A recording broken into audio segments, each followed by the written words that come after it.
They brought a human cub to the observation deck. Now the entire Predator brood rested beside her aboard the galactic freighter Astral Mercy.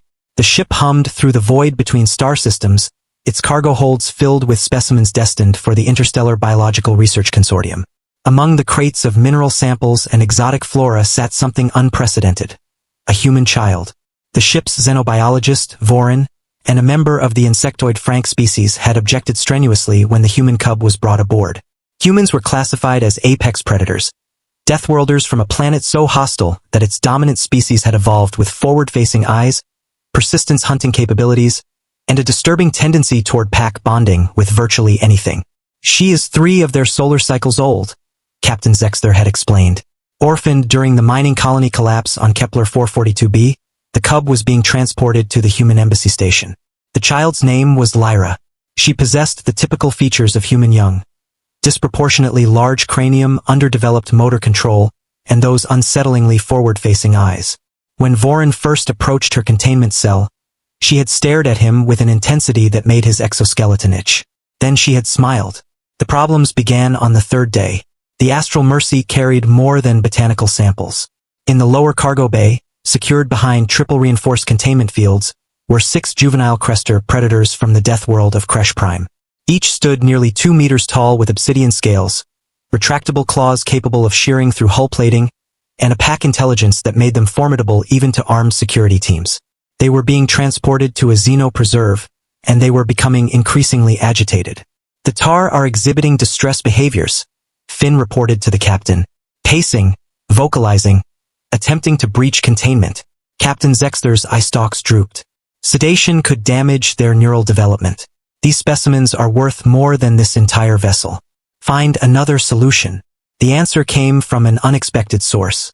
Lyra had escaped her quarters. Vorin discovered her absence during his routine evening check. He found her in the observation bay, adjacent to the Crestar containment area. The child had somehow bypassed 2 security locks and squeezed through a maintenance conduit. She sat cross-legged on the deck plating, her small hands pressed against the transparent aluminum barrier that separated her from the Crestar enclosure. On the other side of that barrier, all 6 predators sat in a semicircle, completely still. Vorin's translator picked up the soft sounds Lyra was making. Not words exactly, but melodic vocalizations. She was humming, a vibration pattern that seemed to resonate through the deck plating itself. The Crestar, creatures that had been thrashing and snarling mere hours before, were utterly transfixed. Fascinating, Vorin whispered. One of the Crestar, the pack leader, moved closer to the barrier, its massive head tilted, studying Lyra with intelligence that burned in its multifaceted eyes.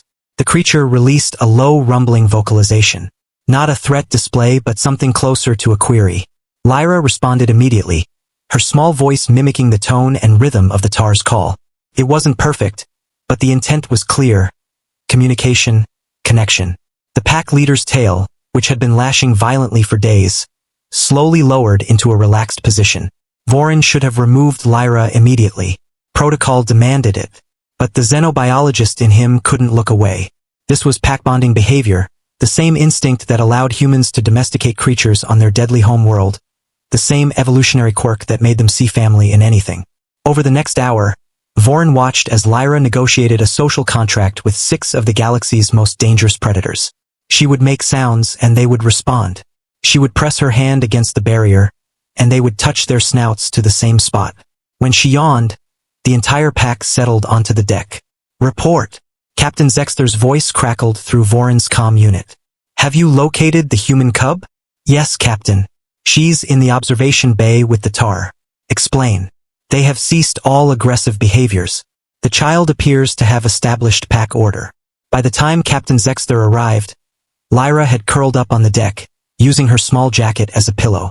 On the other side of the barrier, all 6 Crestar had arranged themselves in a protective circle, their bodies oriented toward the child. They were sleeping. This is impossible, the captain breathed. By all conventional xenobiological models, yes, Vorin agreed. But humans evolved on a world where forming bonds with predators offered survival advantages. Lyra is instinctively applying these same social strategies to the Tar, and they're not just accepting it, they're reciprocating. Look at their positioning. That's protective formation. They've adopted her into their pack structure. Captain Crestar made a decision that would later be debated across the galaxy. He ordered the secondary barrier lowered. The primary containment field remained, but environmental sharing was now permitted. The secondary barrier lowered with a pneumatic hiss. The scent molecules could now pass between the two areas. The largest Crestar raised its head, nostrils flaring as it processed Lyra's biochemical signature. Then, deliberately, it released a low, rumbling purr, a sound Vorin had never heard from the species before. Lyra stirred, opened her eyes, and smiled. For the remaining 6 days of the journey, an unprecedented routine developed. Lyra spent her waking hours in the observation bay, and the Crestar remained calm and engaged. She ate her meals there and they ate theirs. She slept, and they maintained their protective vigil. Vorin documented everything, knowing this data would revolutionize interspecies behavioral psychology.